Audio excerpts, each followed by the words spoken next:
नमस्कार भाइयों।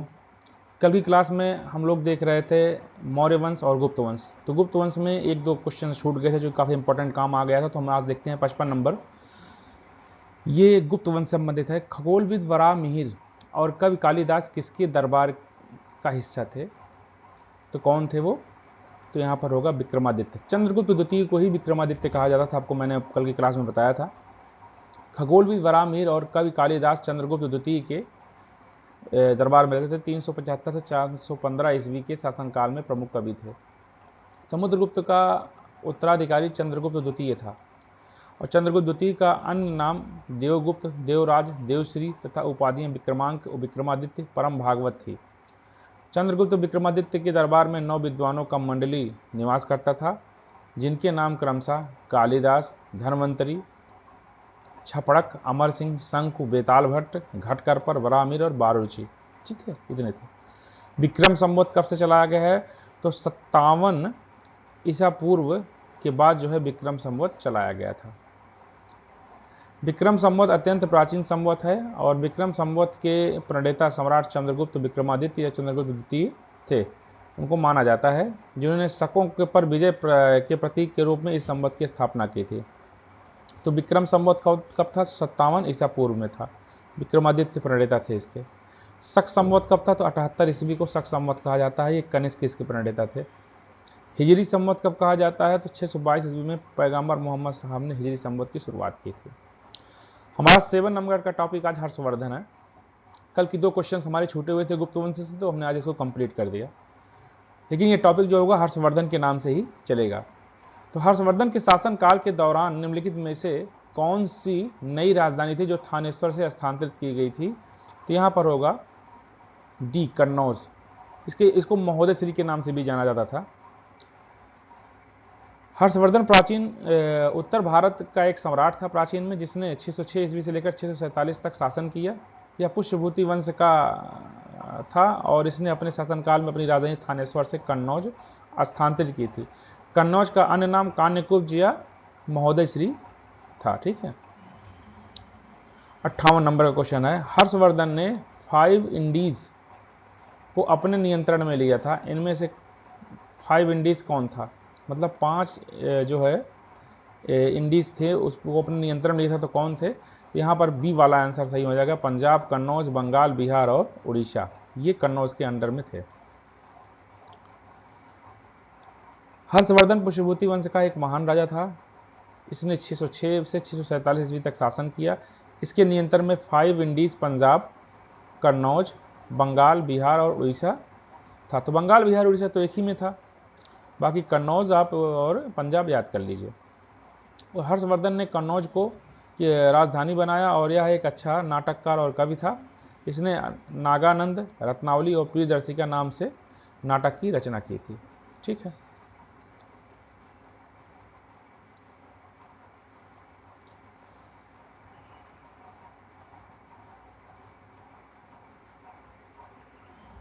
वह स्थल जहां हर्षवर्धन ने बौद्ध महासम्मेलन का आयोजन किया था। देखिए, बौद्ध भी पहले शैव था, बाद में जो है वो क्या हो गया, बौद्ध हो गया था। ठीक है, पहले शैव था, बाद में बौद्ध हो गया था, जैसे अशोक था। तो यहाँ पर होगा प्रयाग। प्रयाग वह स्थल है जहाँ हर्षवर्धन प्रति 5वें वर्ष एक समारोह आयोजित करता था, जिसे महामोक्ष परिषद भी कहा जाता था। ह्वेनसांग एवं छठे समारोह में सम्मिलित हुआ था। ह्वेनसांग ने जो है स्वयं इस छठे समारोह में सम्मिलित हुआ था। अब 60 नंबर क्वेश्चन क्या कहता है? तो कन्नौज से पूर्व हर्षवर्धन कहाँ का शासक था?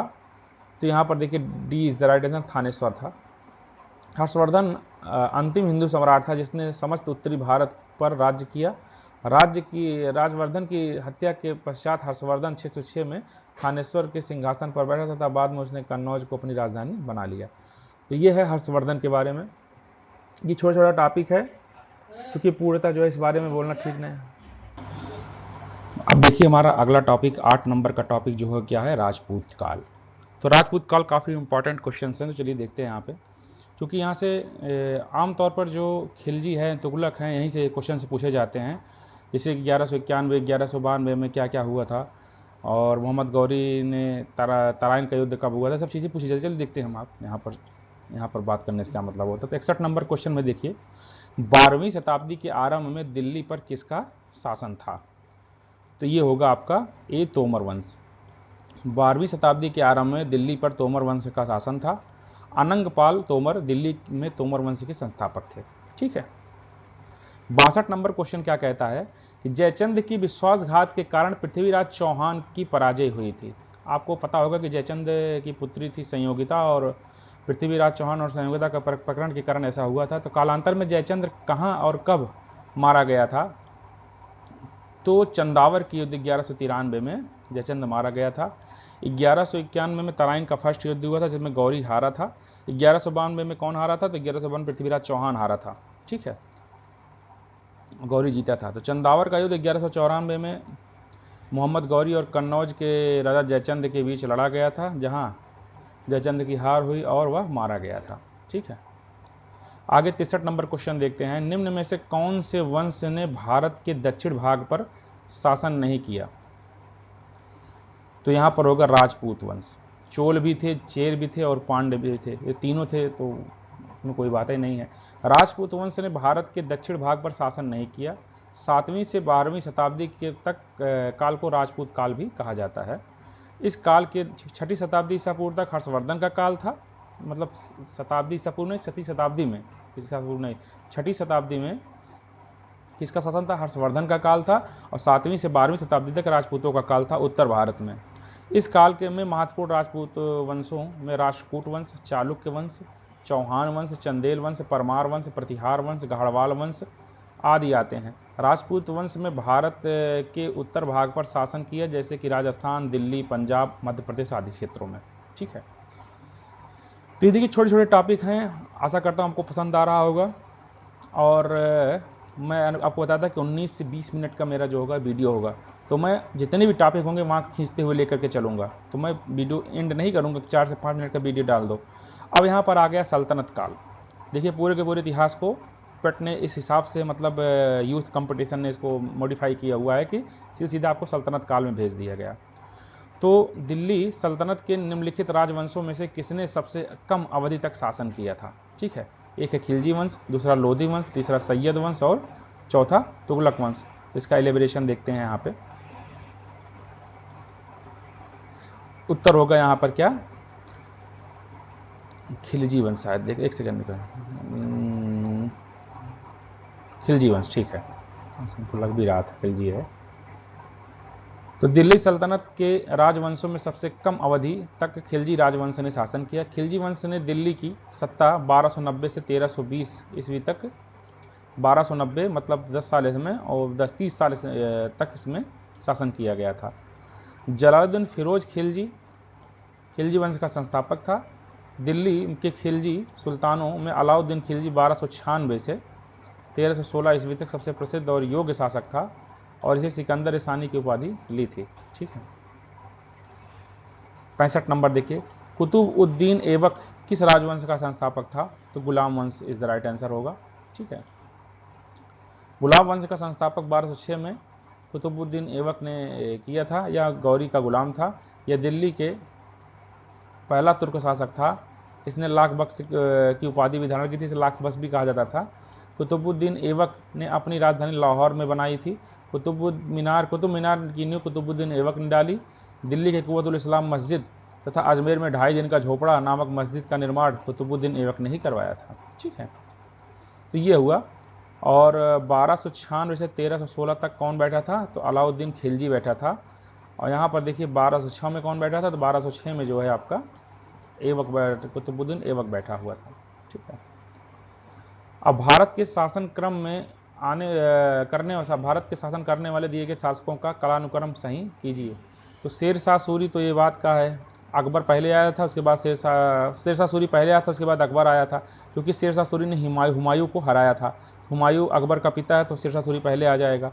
अलाउद्दीन खिलजी उससे पहले आएगा, इल्तुतमिश सबसे पहले आएगा, तो पहले पर ये रहेगा। और उसके बाद ये जाएगा अलाउद्दीन खिलजी 2 पे। ठीक है, उसके बाद ये हो जाएगा 3 पे, और ये हो जाएगा 4 पे। तो 2 नंबर अंतिम में होगा। 2 नंबर अंतिम में तो होगा, तो ये तो कट जाएगा पहले ऑलरेडी ही, ठीक है। अब इल्तुतमिश फर्स्ट पे है तो 4 नंबर पहले पे है, 4 नंबर पहले पे है तो ये भी कट जाएगा, ठीक है। अब ये 2 बचे, ठीक है। अलाउद्दीन खिलजी जो है 2 नंबर पे है, अलाउद्दीन खिलजी 2 नंबर किस में है, तो ये यही सही मान लिया जाएगा, B is the right answer होगा। यहाँ पर देखिए बी सही है। इल्तुतमिश कौन था, शमसी वंश का था, मामलुक वंश का, 1211 से 1236 तक के शासन किया था, रजिया सुल्तान का पिता था। 1211 से 1236 तक शासन किया। अलाउद्दीन खिलजी, खिलजी वंश से था, ये 1296 से 1316 तक था। शेर शाह सूरी ये 1540 से 45 साल वर्ष तक मतलब था, ईस्वी तक था, सूर वंश का संस्थापक था। अकबर मुगल वंश का संस्थापक 1556 से 1605, सबसे अधिक समय तक इसने शासन किया था, ठीक है। तो आई होप ये क्लियर हो गया होगा। लोहे और रक्त की नीति कौन बलबन ने अपनाया था, लौह और रक्त की नीति अति कठोर नीति गुलाम वंशीय शासक बलबन ने अपनाई थी। बलबन ने विद्रोहियों को कमज़ोर करने और तथा सुल्तान की पद प्रतिष्ठा और वृद्धि करने के लिए यह नीति अपनाई थी, ठीक है। बलबन ने राजत्व के सिद्धांत को ऊंचा करने के लिए सिजदा और पाबोस मतलब पहले लेट जाइए उसके बाद हाथ को चूमी प्रथा का आरंभ किया। बलबन ने अपने नवरोज उत्सव को भी शुरू करवाया था, पारसी त्यौहार था नवरोज, उसको शुरू करवाया था। भारत पर तैमूर ने किस वर्ष आक्रमण किया था, तो उत्तर हो जाएगा डी 1398 ईस्वी में। तुगलक वंश के अंतिम शासक नसरुद्दीन मोहम्मद 1394 से 1412 के शासनकाल के दौरान 1398 में मंगोल आक्रमणकारी तैमूर भारत पर आक्रमण किए हुए थे, ठीक है।